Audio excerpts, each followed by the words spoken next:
Hey guys, Dave from Nerdarchy, for nerds by nerds, hanging out with. Nerdarchy Ted. And today Nerdarchy gives you 3 reasons why you should say no to your players in your D&D game.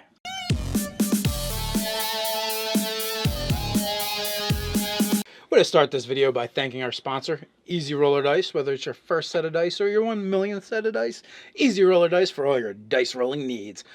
Down in the description you can find a link, easyrollerdice.com/nerdarchy, as well as a special one-time use promo code for a whopping 20% off. Go get yourself some Easy Roller Dice. All right, so we're rolling out today with a video topic about saying no. This is like the anti-Nerdarchy video topic. We've done, a lot of different videos talking about this before. We've said it many times. We are pro yes. We want you to say yes, and sometimes with that, you kind of have to stretch that out with the yes and the yes but. So, yeah, really, it's a newer concept to us as a group, but we've fully embraced it, and that is the idea of giving your players agency in your world. And when players ask questions like, oh, can I do, or I want to do, we typically want to be able to say yes. But as I said, there's times that you have to stretch that out and have addendums to that. So we'll briefly go into what those things are. Clearly, yes, by itself, player asks for something, you get it.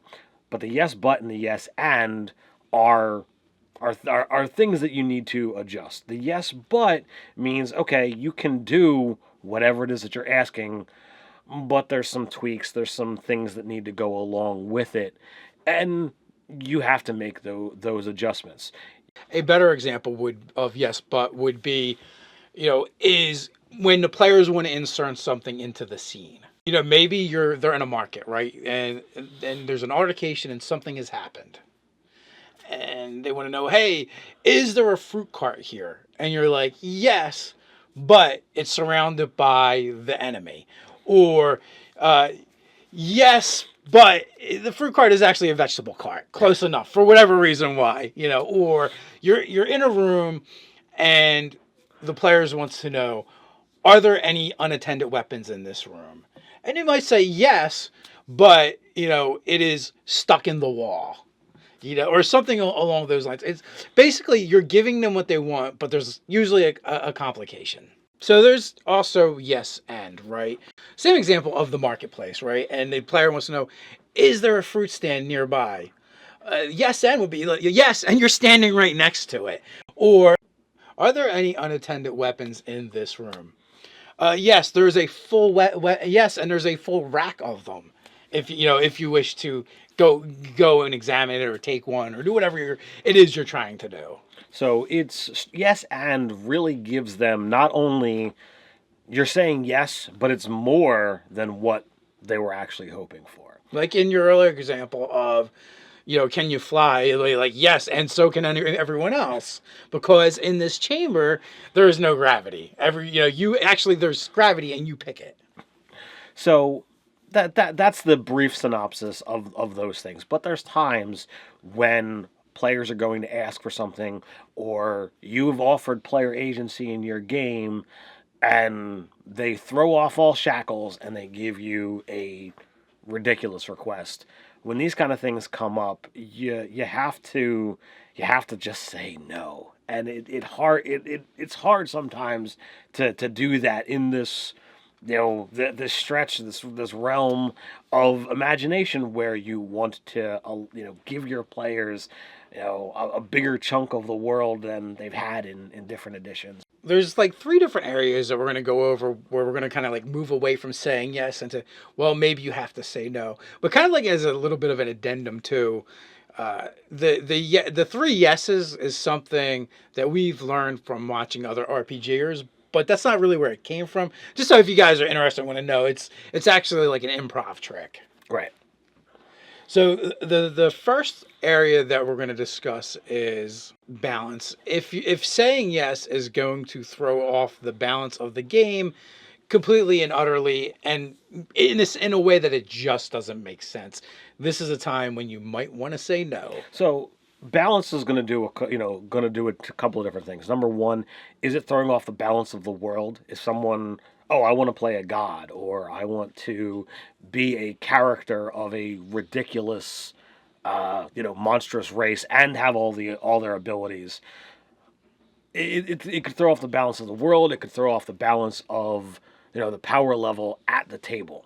Is someone's player character then more powerful than everyone else, and they become the spotlight, the center of the game, and everyone else just doesn't matter.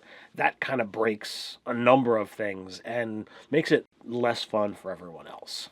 The spirit of the theme of the game goes in many different directions, and if you're playing a gritty game, some of the options that are quite simple, like the Outlander always being able to find food, would break the synopsis of the game, where if you've got a food shortage as a problem, that goes against it. So you would have to replace that with something else. And someone saying, "Oh, but this is what I get."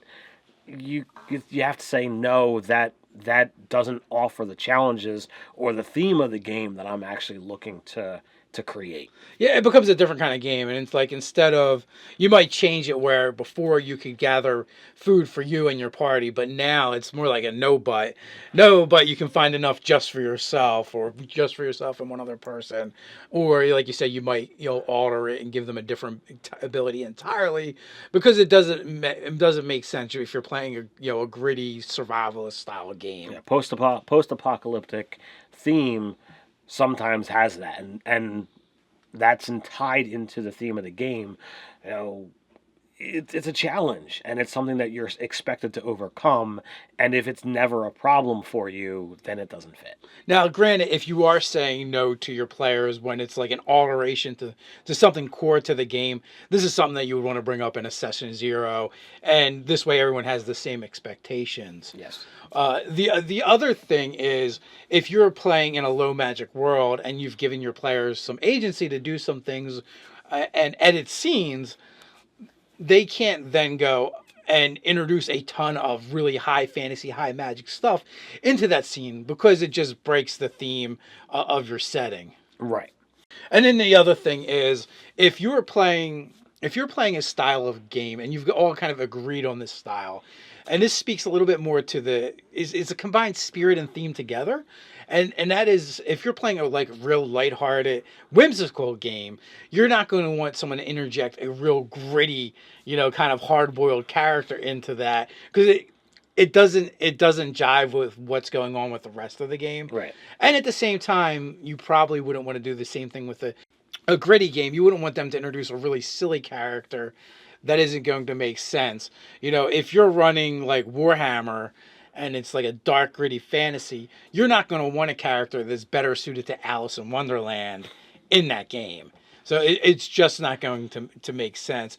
And also, when you're talking about, when the players are trying to do certain things, finding a magic mushroom in a high fantasy game, absolutely could definitely see that happening. But if you're doing that in a darker game, grittier game, low magic game, yeah, they're not going to be able to introduce things like that. Or if they want to introduce some certain kinds of NPCs, which I'm usually welcome with in my game, but those NPCs would have to make sense for the type of game you're running. So now I'm envisioning the Cheshire Cat and power armor. Yeah, like that wouldn't work. They're two things that probably should not go together. So the last thing on this point is consistency. And when you were speaking about the players wanting to insert a high magic item or scene into the game, that breaks the idea of what the game is. You have to make sure that everything that you do is consistent with the theme of the game, with the world that you're playing in, and the flow of magic and the gods, so that everything is all a nice puzzle piece that fits within the world, as opposed to, oh well, this is all circles and I want to be a square. Now let's go into some examples that we've seen in our own games. Well, the concept of giving characters player agency goes back a ways.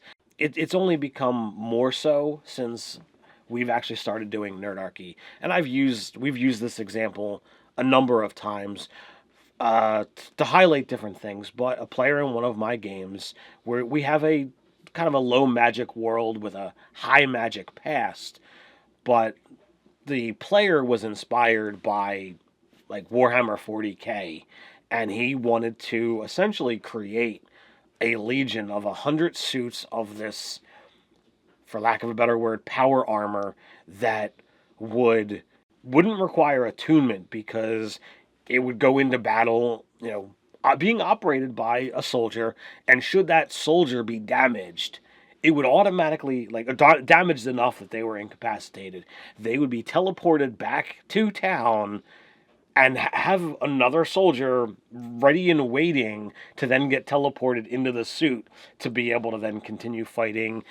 I was talking about, linking to the other suits and the ability to heal and all these things. Sealed environments. Sealed environments, so like their, poison wouldn't really affect them, or poison gas wouldn't affect them. And this was like blowing my mind. Like I literally reeled back as I'm like, I don't even know how to respond to this player. A little bit like how this transpired in our game. One, so the player wants to create essentially an army of artifacts and pitches it to the town, to the council. And they're like, I don't actually believe you can do this or this can be done. And he kind of gets shut down. And then Ted kind of no-butted him later on because he said he could do the thing, he was later captured and tortured for information on how to do the thing. But because he didn't actually know how to do it and it couldn't really be done, he's kind of being tortured for nothing. So, incorporated and baked back into the story, but, that was well beyond the scope of the game we're playing. Later in the same game, more recently, you gave us some agency when we found this, temple of the blood cultists, and, you're like, what's in here?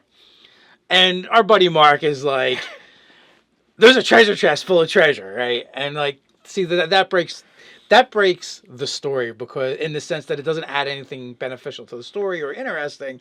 It is just kind of like gaming the system, taking advantage of the ability to use agency. Now, granted, it was kind of tongue-in-cheek the way he said it, but part of it, we know him, part of him was serious. And, and that's fine, but then that's an instance where the GM goes, oh, well, the player's not adding anything to the story. So, so he's going to nix that, or she's going to nix that because it's not beneficial. Saying yes is about adding to the story, making it better, improving the experience for everyone, not about just trying to powermonger for one particular character or one particular circumstance. Now, in that instance, I said no without actually really giving it a whole lot of thought. As typically when I do agency, I want people to come up with something interesting. Now, had I said, oh, well, yeah, there's a treasure chest, and it could have had, you guys are like 15th, 16th level, I could have thrown a treasure chest and it had 500 gold pieces in it and a handful of gems, and it wouldn't have been that big of a deal. So I did squash it before I had any thought, because it wasn't going into what was in my mind at the time. But there wasn't I did so as a DM, and I made a poor choice to quash that, because that does put out the thought of, well, there's a desire on the case of the player for furthering his own goals. But at the same time, because typically we want, when we give out agency, for players to, as you said, progress the story, not just their own desires, I squashed it without thinking. Now, that being said, too, a more interesting thing for the player to introduce, and this is something to think about, in your own games, and if you can come up with cool things to add into the game, your DM is going to trust you more with letting you almost co-DM from the player side a little bit sometimes. And so had the same player been like, yes, there's a chest, and I open it, and a fire elemental comes streaming out of it. Can I make a dex save to get out of the way? You've just inserted an enemy that you have to fight. You might have just taken damage. Yeah, you've given something to DM to kind of sink his hooks into and be like, oh yeah, this is something I can definitely work with. And you create an interesting scenario to add to the game. And when this kind of happens, it makes things, easier on the DM. It sometimes removes the burden of thought, or the burden of having to come up with what's next. Yeah, some of your fellow players might have a problem when it's like, oh yeah, we crossed this line and a pit fiend shows up. Well, holy crap! Now we gotta go fight this enemy that is not going to provide any kind of reward, because when you kill a demon, they just pop and they don't drop their flaming whip and their lightning longsword at your feet. As a player, I like to do things that creates complications for my character and the party. And I feel like when you do that, it makes it so much easier for the GM to say yes to what you're doing, or the DM to say yes to what you're doing. And it's just fun, in my opinion. Because in that same scenario, a pit fiend did happen to show up, or Balor, or one of them. I put them on the same the same avenue. But because like what we'd been investigating all started with like a butcher shop, and you had said, hey, help. Basically, you said, help me build this temple to the blood god underneath the city. What does this look like? What's going on here? And one of the things like that was added was there was some cultists to fight, and they were dispatched easily. And so I was like, oh, I actually think the blood cultists, the reason why they linked up to this butcher shop is because they have the runnels for the blood set up, so it all runs down into this temple, and it kind of powers the sigil they have on the floor. And when we got to the part where there were cultists there, and we dispatched them easily. And I'm like, and not only do we dispatch them easily, their blood splatters all over these sigils and leaks into the runnel and fuels it, which activates a summoning circle. And now, a demon shows up. And in these situations, that's great. I was having an off night as a DM, and I got to say, okay, what do you guys want out of this scene? And the players bid onto some stuff, and I had some ideas floating around my head. It gelled up with what some of the players put forth with their agency, and I'm like, okay, great. I'll expand it out a little bit more. I'll do this. Dave jumps in. Oh, this is what happens, and voila. He says, Pit Fiend. The enemies that you guys have been fighting are more chaotic demons, so that really is a Balor instead of the Pit Fiend, but. Sure enough, that's what drops. A legendary Balor. It was legendary because like these guys can take a challenge 19 without too much thought. So I gave it legendary actions. I gave it some spell like abilities, and I gave it max hit points, and they still were able to handle it soundly. I think it was close for some of us. Even if someone had gotten dropped, there wasn't enough fight in it to bring down half the party. Unless, of course, it attacked them because he felt it was, after they went down, because they felt it was crucial to the story. Really, you have to ask yourself when players ask stuff, is this something that's going to fit with the balance, the theme, the spirit, the consistency of the game as a whole? And, if you can fit it into that first stuff, great. But if you have to try to fit that square peg into a round hole, you have to acknowledge that there's sometimes you really just have to say no. It's probably like 5% or less of the time that no is going to be your only answer, because what has been presented to you does not enhance the story or the enjoyment at the table for everyone. It's really, it's usually it comes down to, instead of adding fun to the game, a player is taking the opportunity to trying to like get one over. So what do you guys think? What kind of crazy stories do you have where you've had to tell your player no? There's a great place to tell us those. That's down in the comments below. While you're down there, don't forget to like, share, and subscribe. Don't forget to check out that description where you can find a link to EasyRollerDice.com plus that sweet, sweet, sweet promo code. So until next time, stay nerdy.